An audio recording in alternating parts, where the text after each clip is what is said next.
O áudio que vocês vão ouvir agora é parte do podcast Xadrez Herbal. Caso vocês queiram ouvir mais sobre esse assunto e outros temas de política internacional, é só ir em xadrezverbal.com. Bem, passemos agora para o match no qual eu e o Felipe repercutiremos as notícias envolvendo o terremoto na fronteira sírio-turca.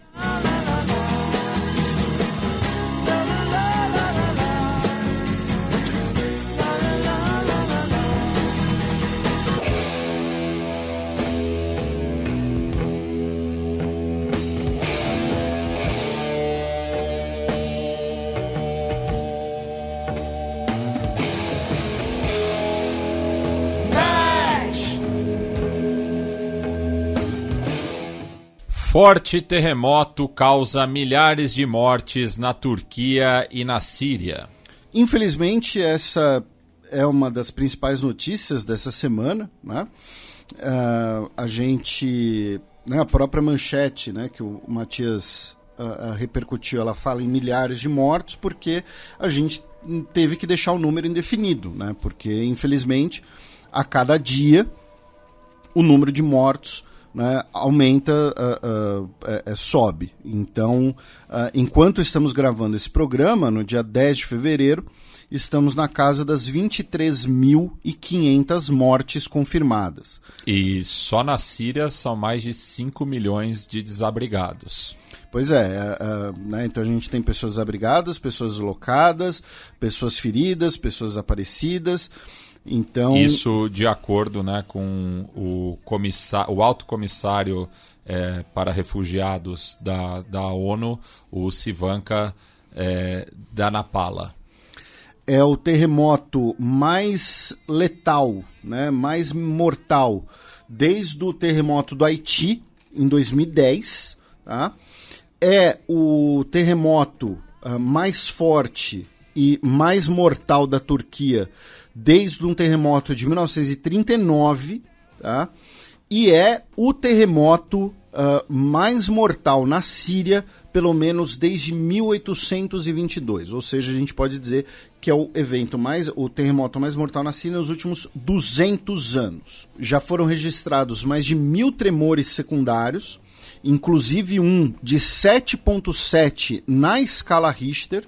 Tá? O terremoto original foi de 7,8 na escala Richter. Já foram registrados danos estruturais também em Israel, no Líbano, no Chipre e em diversas regiões da Turquia, mesmo regiões distantes do terremoto. Tá? O terremoto ele foi causado, né, porque algumas vezes a gente já comentou aqui um pouco sobre, né, nem eu nem o Matias somos geólogos, é importante lembrar isso, mas eu particularmente eu tenho um interesse meio bizarro, meio esquisito em vulcões, até porque eu morro de medo de vulcões. Então a gente já comentou aqui, por exemplo, que o Monte Fuji no Japão fica no encontro tríplice de placas geológicas. No caso da Turquia, para quem não sabe, a Turquia, você tem uma grande placa, né? A placa da Anatólia, que se encaixa nas outras placas. Então, é por isso que nós temos na Turquia, né, uma região muito ativa do ponto de vista de terremotos. Não apenas a Turquia, né, mas também outras regiões do Mediterrâneo. Né? Então, assim, aí falando, né, eu e o Matias como formados em história e apaixonados por história, né, nós temos diversos terremotos históricos, né, que ocorreram na Turquia, na Grécia, no sul da Itália, né? São regiões também, por exemplo, no caso do sul da Itália, algumas ilhas gregas, também são regiões de muita atividade vulcânica, tá? Alguns daqueles terremotos da antiguidade, por exemplo, que a gente, que às vezes vocês podem estar lendo num livro, alguma coisa assim, falar, uma cidade grega foi destruída por um terremoto e tal. Na verdade, foi em território onde hoje é a Turquia, né? Porque boa parte da costa da atual Turquia era formada, tinha presença de cidades gregas. Né? Assim como cidades que faziam parte da Armênia, que também foram atingidas pelo terremoto. Isso. A Armênia, que também tem uma falha geológica bem ali, né? Inclusive a gente já comentou aqui como, por exemplo, como a usina nuclear de Metsamor, que é a principal fornecedora de energia elétrica na Armênia, ela fica perto dessa falha geológica, né? O que é uma ideia excelente, né? Para a construção de uma usina nuclear. No final dos anos 1980, ainda no período soviético, teve um grande terremoto na Armênia, inclusive, né? Em que agora me foge o nome, mas muita gente assistiu a série Chernobyl na HBO, né? O político soviético que conduz as operações de resgate, né, que é interpretado pelo Skarsgård, eu estou obviamente aqui buscando para colar, mas ele é herói nacional na Armênia, né, o Boris Sherbina. Ele é herói nacional na Armênia, porque por ele ter conduzido, né, justamente as operações de resgate do terremoto de 1988. Então, assim, é uma região que sempre teve muita atividade sísmica e que a atividade sísmica, ela muitas vezes está ligada também aí novamente, não somos geólogos, eu vou usar aqui uma analogia, tal, mas muitas vezes quando você tem intervalos, né, muito grandes de terremotos, dos tremores, você tem uma energia acumulada. E foi, de certo modo, um pouco o que aconteceu aqui. Foi um terremoto de uma magnitude muito grande, tá? Numa superfície relativamente rasa, tá? Menos de 20 quilômetros de profundidade, e que então acabou, né, liberando muita energia, né? Inclusive eu vi comparações, né, que a energia liberada do terremoto com energias, por exemplo, com a energia liberada, por exemplo, por bombas atômicas. Outra coisa que alguns nossos ouvintes podem ter visto e que é muito impressionante, né, porque você tem diversos tipos, né, de terremotos. E nesse caso, a gente está falando do deslizamento das placas. Então, as placas tectônicas, elas se separaram. Se a terminologia estiver incorreta, eu peço desculpas, tá? Mas elas se separaram 4 metros. Se vocês olharem para as imagens de satélite, gente, é chocante. Então, você imagina que você tem uma estrada, tá? Uma estrada reta. Aí, subitamente, um trecho da estrada está 4 metros distante de onde ele estava, sabe? As imagens por satélite são chocantes, porque é literalmente um pedaço da Terra se deslocando, né? Com uma força absurda, uma força gigantesca, e nesse processo, o que acontece, né, você tem prédios desabando, você tem... e isso é um dos motivos, né, de muitas pessoas ainda estarem desaparecidas, porque nós temos muitas pessoas presas nos escombros, né? Como o Matias mencionou no início, né, o tremor foi bem na fronteira entre Turquia e Síria, tá? Por isso que muitas regiões sírias também foram afetadas, e eventos naturais, como a gente sempre lembra aqui, não respeitam fronteiras artificiais criadas pelo homem. Né? Então nós tivemos desabamento de prédios, muitas pessoas presas nos escombros. Inclusive, do lado turco, uma das cidades que foi mais atingida foi Antáquia, que a gente vai falar depois, mas que fica muito próximo da região de Alepo, por exemplo, na Síria. Isso. E para complicar ainda mais, né, as operações de busca das pessoas presas nos escombros, e nós estamos, né, num período de inverno, e parte da região afetada pelo terremoto foi atingida por uma tempestade. Então, temperaturas muito baixas, condições muito complicadas para as operações de resgate, para as equipes de resgate, tá? A gente não vai ficar aqui, nem eu, Matias, tanto por questões pessoais quanto por uma conduta que a gente tenta levar para o Xadrez Herbal, a gente não vai ficar aqui repassando por várias notícias trágicas, não vai ficar destacando o sofrimento, a dor das pessoas. A gente vai tentar passar por um cenário mais geral e, claro, trazer mais a parte, os dobramentos mais políticos e, principalmente, acho que é sempre bom destacar nesses momentos, também a cooperação internacional, porque esse é o tipo de evento, ele acaba comovendo praticamente todas as pessoas. E, infelizmente, às vezes precisa desse tipo de coisa para reduzir tensões, reduzir, aproximar pessoas. Então, por exemplo, você mencionou agora há pouco a Armênia, né, meu caro Matias? A Armênia, que a gente mencionou, tem uma experiência também muito triste com terremotos, tem um histórico de relações extremamente sensível com a Turquia, pelo fato do genocídio armênio cometido durante o Império Otomano. Porém, mesmo a Armênia enviou especialistas, equipe de bombeiros para a Turquia e para a Síria. Né? E no caso, né, para a Turquia. Enviou pessoas para ajudarem nas buscas. Né? A chancelaria do México também publicou, né, que estava enviando cães farejadores justamente para tentar achar vítimas soterradas nos escombros. Isso, mesmo países assim, por exemplo, o Líbano, que é um país que a gente tem comentado aqui há vários meses, que é um país que está numa crise gigantesca, que também passou por uma tragédia recente, nesse caso uma tragédia feita pelo homem, né? Mas o Líbano também enviou, por exemplo, equipes de busca, médicos, bombeiros, e inclusive mandou soldados, militares, na verdade, né, do seu regimento de engenheiros para a Síria. Foi a primeira vez que soldados libaneses entraram em território sírio desde a Guerra Civil, sabe?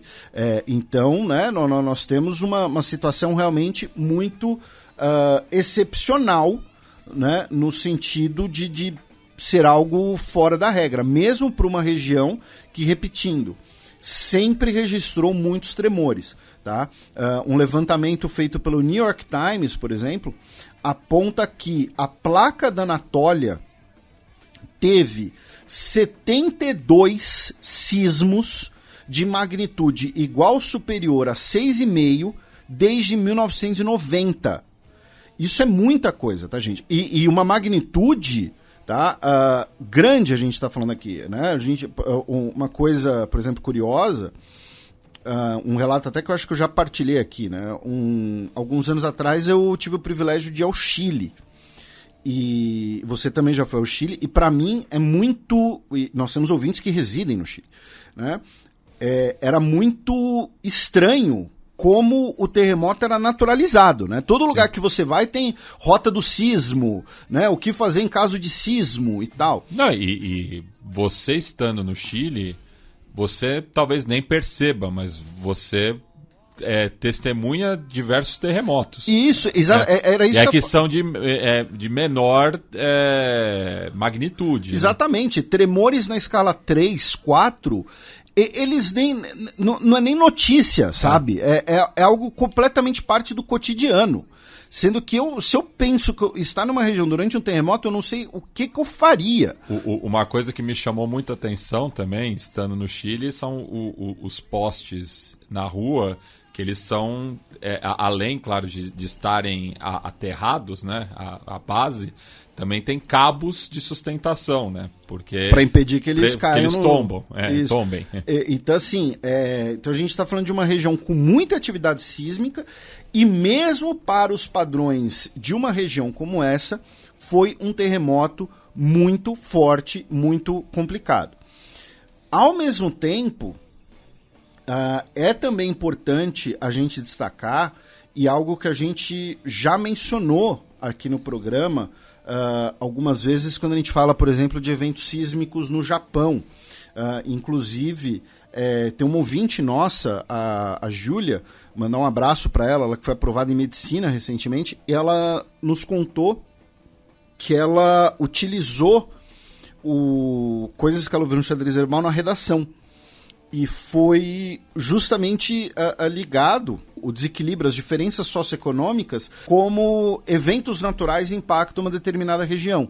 Né? Então, não à toa que o terremoto mais mortal da história foi em um dos países mais pobres do mundo, o Haiti, em 2010. E a gente já repercutiu aqui no programa, né? Porque no mesmo ano, em 2010, a gente teve um terremoto no Chile cuja magnitude foi maior do que do Haiti, mas teve menos vítimas. Isso. Justamente porque é um país que está mais preparado para lidar com esse tipo de catástrofe natural. E mais preparado por uma série de razões, como, por exemplo, não ter sido extorquido pela França. Sim, por décadas.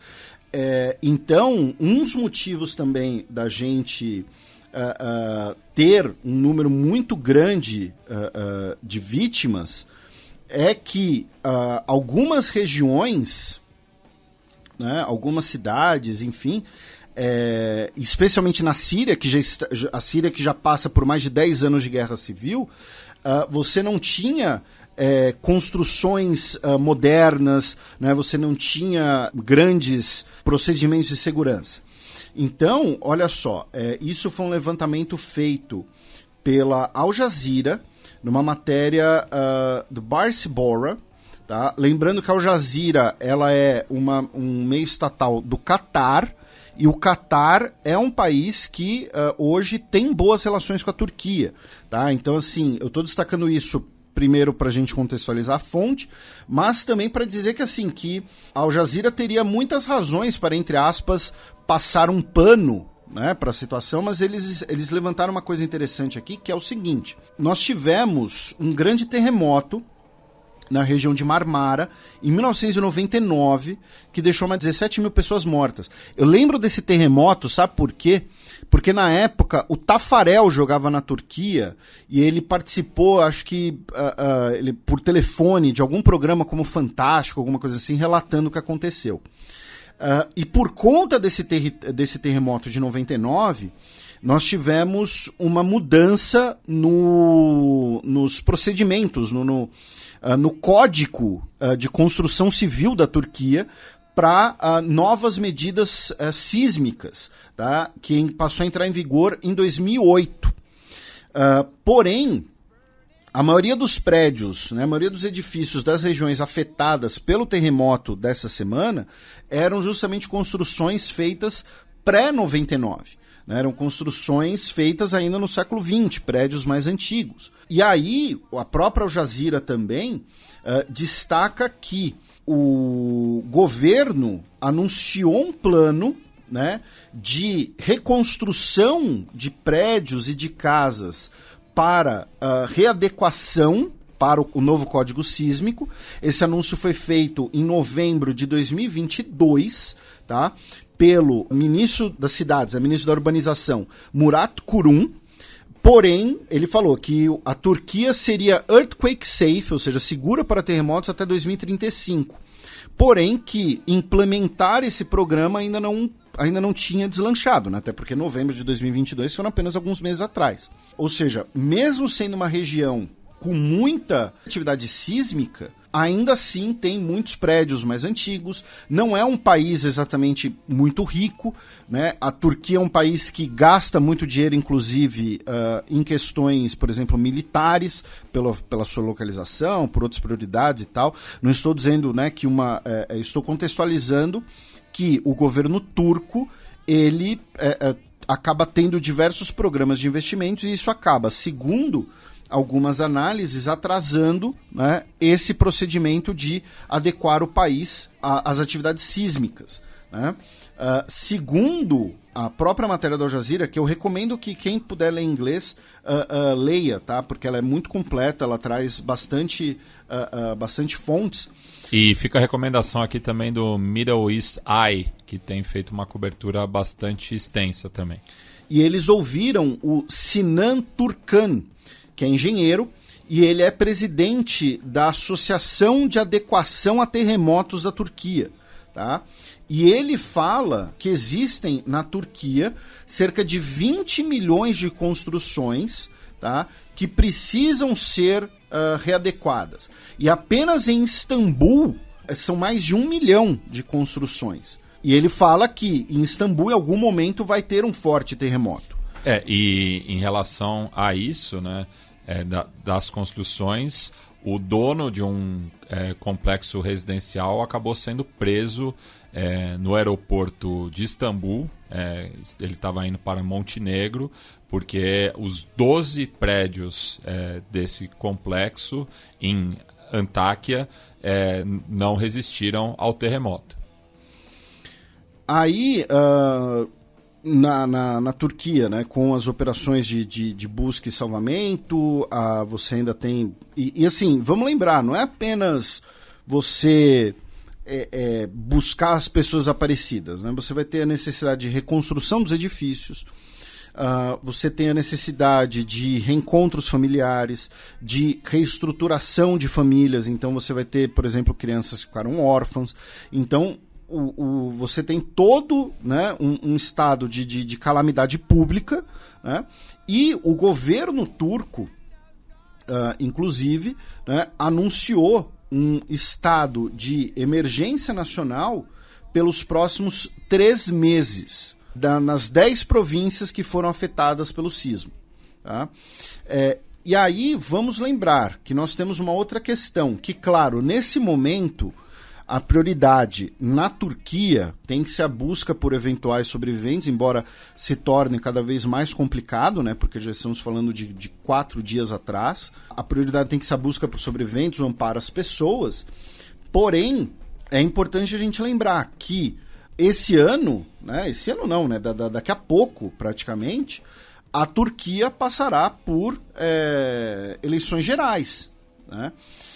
E outra questão que foi lembrada pelo nosso amigo Heitor Loureiro é também o centenário da República, né? Isso.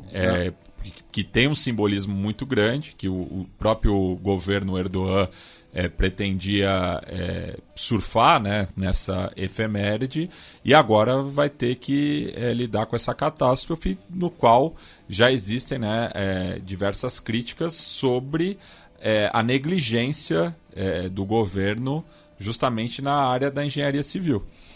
Então, assim, nós vamos ter eleições gerais na Turquia, tá, para eleger presidente, parlamento, e a gente já comentou, né, que nós vamos ter, de um lado, o Erdogan, do AKP, contra a Aliança Nacional, que ainda vai definir a sua candidatura, que é uma grande frente ampla anti-Erdogan, né? A eleição está prevista, né? A eleição presidencial, primeiro turno, está prevista, né, para ser até o dia 18 de junho, tá? Tem uma janela, vai ser entre o dia 14 de maio e o dia 18 de junho.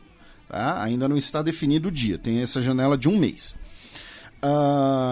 Como esse estado de emergência, como o terremoto, como os esforços do terremoto podem influenciar ou não a realização das eleições? Repito, a prioridade na Turquia hoje tem que ser as pessoas. Mas, do ponto de vista político, aqui, a gente falando aqui longe disso, longe do terremoto, é uma discussão que a gente já pode trazer. E assim, por mais que eu e o Matias a gente faça piada com o Erdogan, faça piada do Erdogan, e discordamos e criticamos muitas coisas que o governo turco fez nos últimos anos, especialmente depois daquela tentativa, daquela história esquisita do golpe em 2016,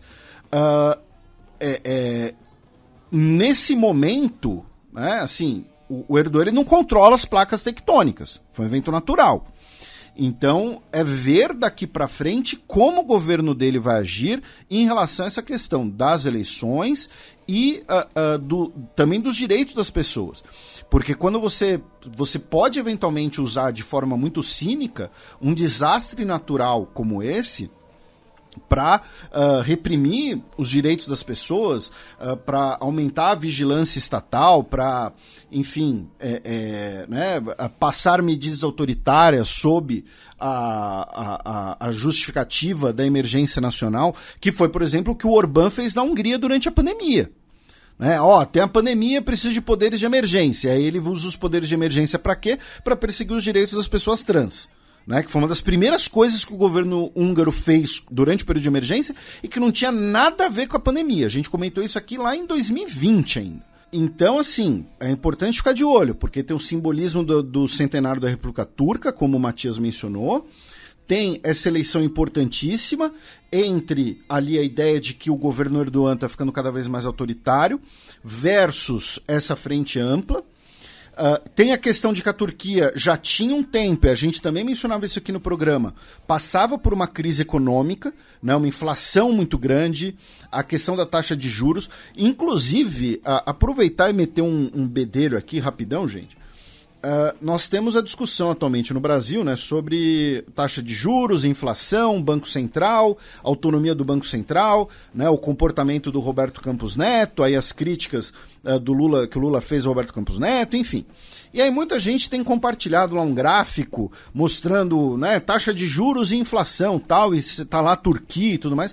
Gente, a Turquia, nos últimos anos, não é bom parâmetro econômico para nada. Tá? É importante a gente lembrar isso. Foi a moeda que mais desvalorizou durante a pandemia. Exatamente. Né? A lira... Em segundo lugar ficou o real. Isso, claro, das 20 maiores economias do mundo. Desculpa, tem que dar o dado correto. Né? Isso, o real na época, né, com o ministro Paulo Guedes, e a lira do ministro Paulo Guedes Sovoglu. Guedolulu. Mas a Turquia, ela vem de uma crise econômica, tem as sanções dos Estados Unidos, inclusive, também, né, em parte da indústria de tecnologia turca, né, sanções vindas do governo Trump ainda. Então, assim, a Turquia ainda tem esse agravante, tá? Então, é um ano muito decisivo para a Turquia. E o terremoto acabou agravando ainda mais esse cenário. Tá? Então a gente, como eu disse, a gente tenta trazer aqui a parte mais política da questão. Tivemos um outro episódio na Turquia, e novamente, a gente não vai passar pelos episódios mais dramáticos, mesmo os mais... Né? Então, por exemplo, um episódio que muitos dos nossos ouvintes devem ter visto, tal, foi uma menina, uma bebê, né, que foi resgatada com vida, com o cordão umbilical ainda. Né? A mãe dela fez o parto nos escombros, ela foi a única sobrevivente da família, sabe? Então, assim, histórias tristíssimas, pesadas. A gente vai passar aqui por algumas outras questões que são, por exemplo, outra que muitos dos nossos ouvintes compartilharam, inclusive marcaram a gente, né, o castelo de Gaziantep, que é patrimônio cultural da Unesco, né, patrimônio cultural da humanidade, né, boa parte dele desabou. Então, né, um dano a um patrimônio cultural histórico, mas novamente, infelizmente foi por causa de um efeito natural. Né? Não é a mesma coisa quando, por exemplo, Daesh saiu destruindo patrimônio cultural da humanidade por pura e simples iconoclastia. Né? Outra notícia em relação à Turquia é que nós tivemos um motim, uma rebelião num presídio, né? Rebelião não é o termo mais preciso, né? Mas, enfim, num presídio em Hatay, porque foi uma região afetada pelo terremoto. Os presos, né, queriam saber das suas famílias, queriam saber dos seus familiares, e com isso eles se revoltaram e 3 presos foram mortos pela polícia, tá, na operação policial consequente de tentar impedir, tentar sufocar a rebelião. Tá? Então, assim, uma tragédia em cima de tragédia. Uma notícia de hoje, né, o time Hatayspor, de futebol, o clube de futebol, anunciou que vai se retirar da Superliga Turca, né, o campeonato turco. É de uma região bastante afetada. Um dos atletas do clube é uma notícia também que repercutiu muito, é um jogador ganês, né, o Christian Atsu. Ele está desaparecido, né? Você teve até notícias ali desencontradas de que ele teria sido localizado, mas ele ainda está desaparecido. O diretor esportivo do clube também ainda está desaparecido, tá? E o presidente da Federação Turca de Futebol, o Mehmet Büyükekşi, afirmou que o clube enviou uma carta, né, e que eles estão estudando que clubes das regiões afetadas pelo terremoto que queiram, né, sair do campeonato não sofram sanções esportivas, né, ou seja, não sejam, por exemplo, rebaixados, eliminados, enfim. Então, essa é outra discussão que, como consequência do terremoto na Turquia.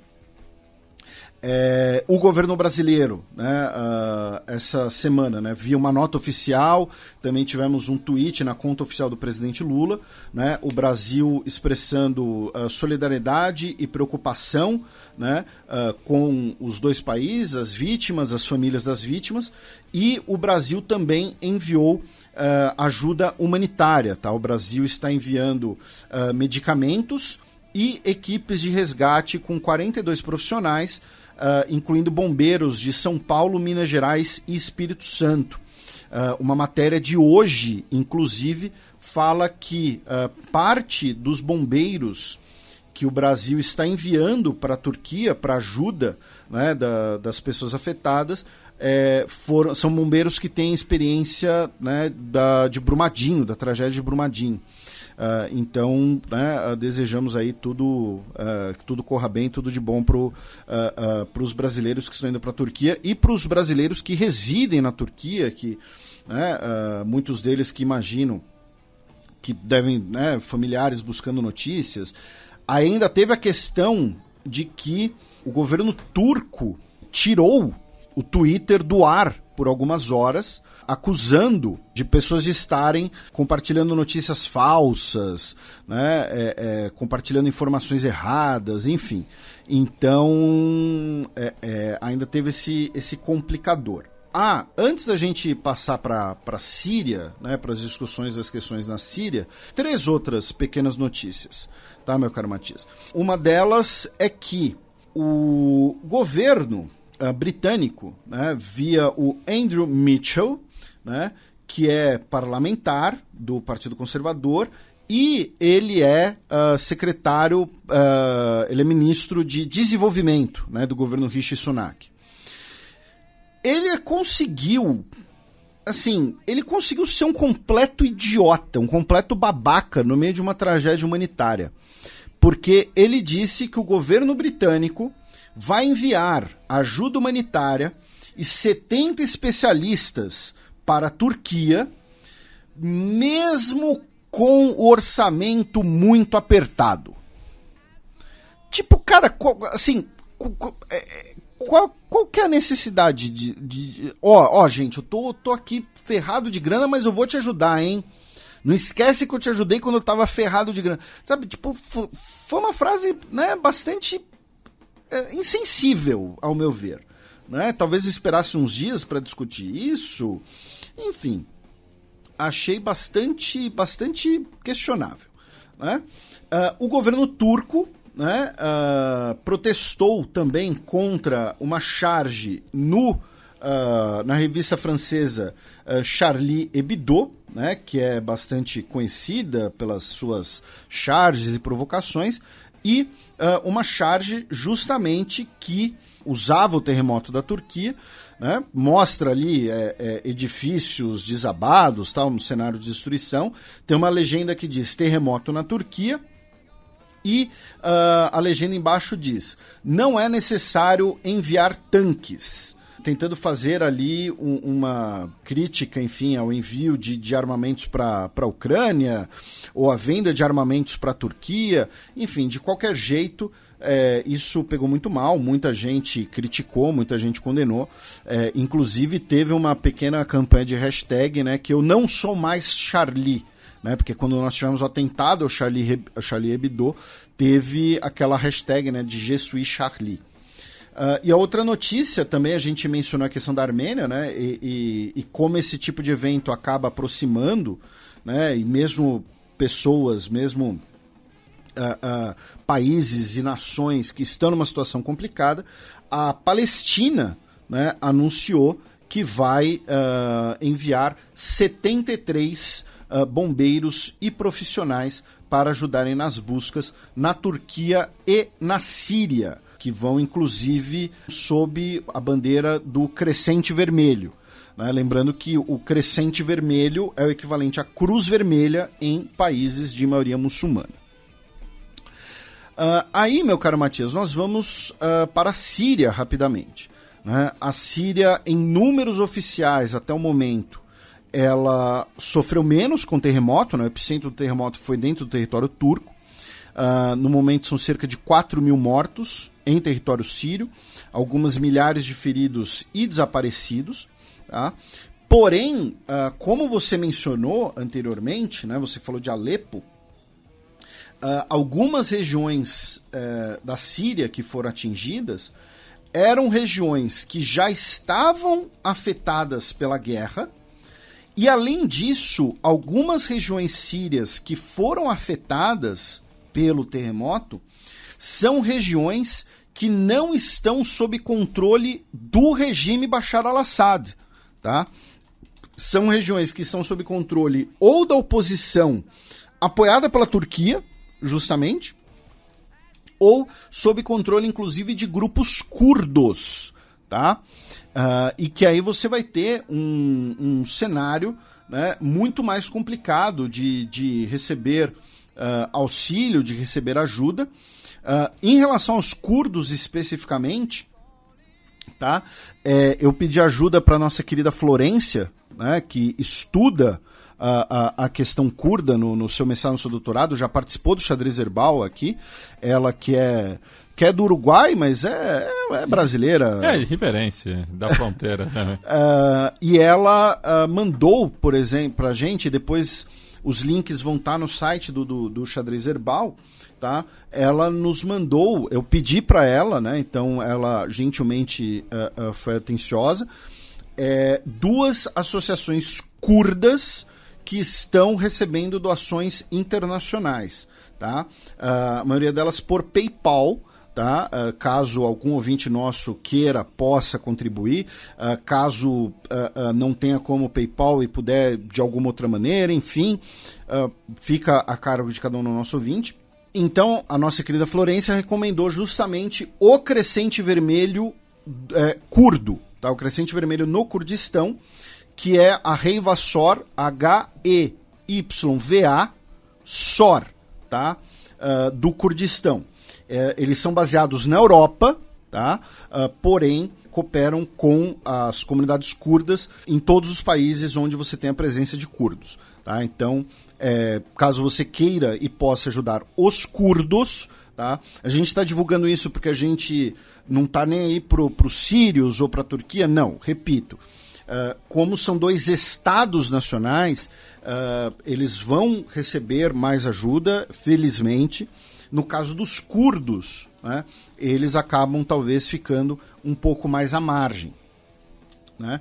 E nesse sentido, o governo dos Estados Unidos, né, disse que vai enviar ajuda humanitária para organizações não governamentais sírias, porém sem contato, sem diálogo com o governo Bashar al-Assad, né? Então, é um momento que, novamente, é um momento excepcional e que talvez, né, coubesse uma discussão sobre as sanções dos Estados Unidos contra a Síria, né? Quando eu digo discussão, não estou dizendo levantar todas as sanções, não estou falando mandar armas para a Síria, até porque o próprio Bashar al-Assad também pode se aproveitar do terremoto para outros propósitos, para fins mais cínicos, tá? Isso é importante destacar. Porém, a Síria, por exemplo, ela tem recebido bem menos ajuda, ela tem recebido muita ajuda da Rússia e do Irã, especialmente do governo Bashar al-Assad.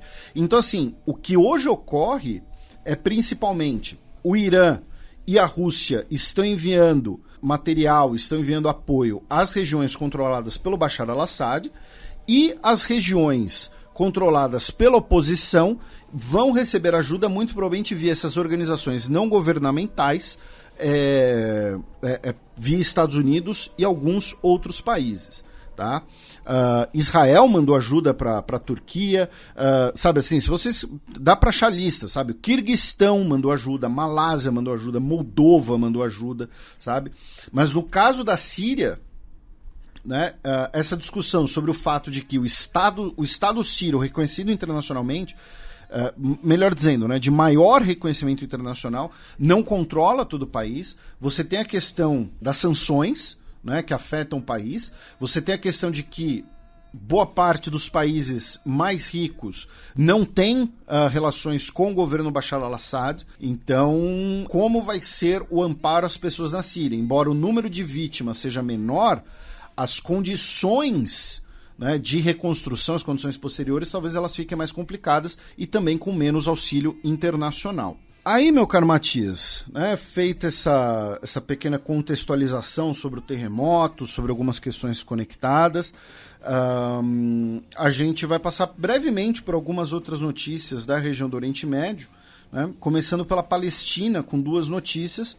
A primeira delas é que o exército israelense realizou uma operação em Jericó no início da semana, né? Jericó, que é uma das cidades mais antigas, continuamente habitadas da humanidade.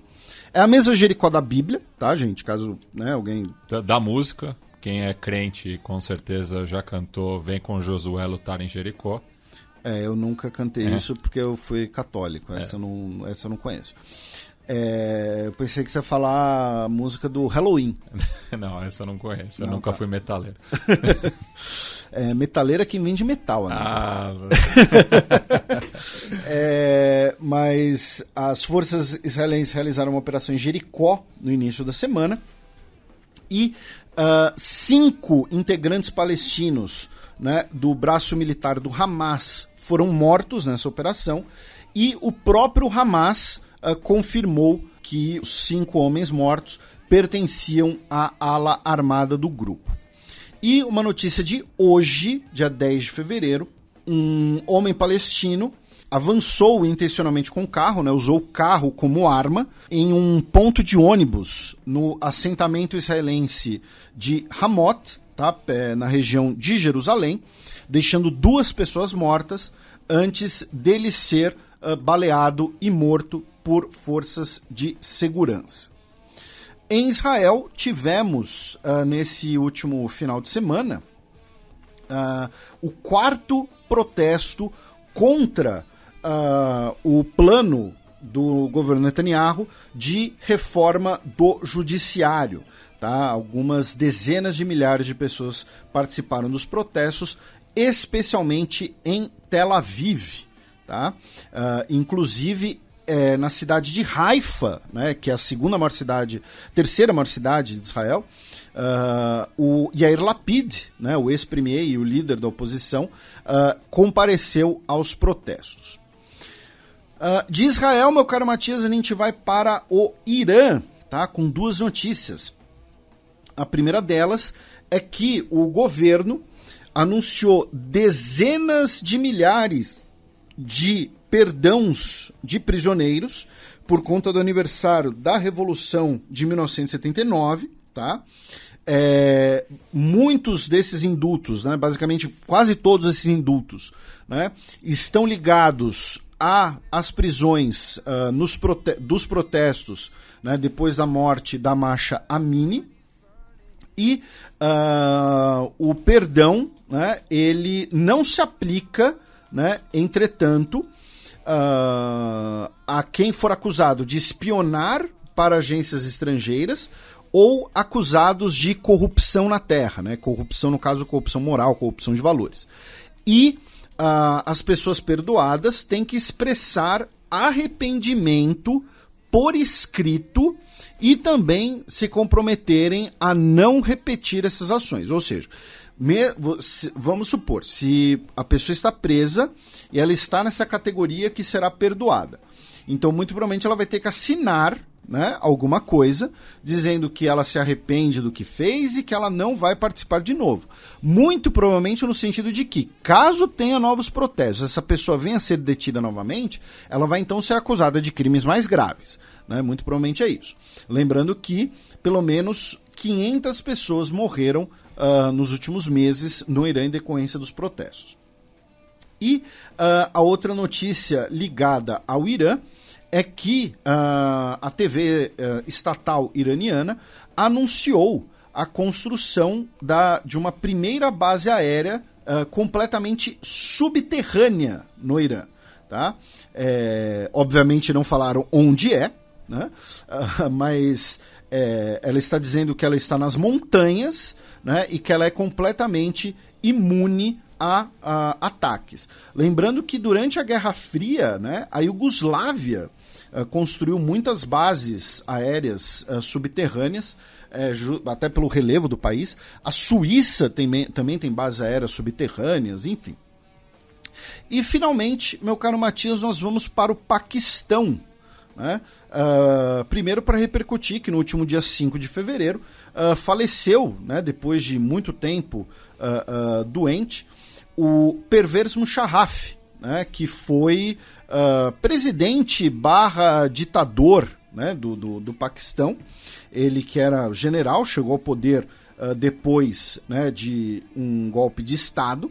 E ele que, inclusive, em 2019, a gente chegou até a comentar isso aqui, em 2019 ele foi condenado à morte em absência por traição, né?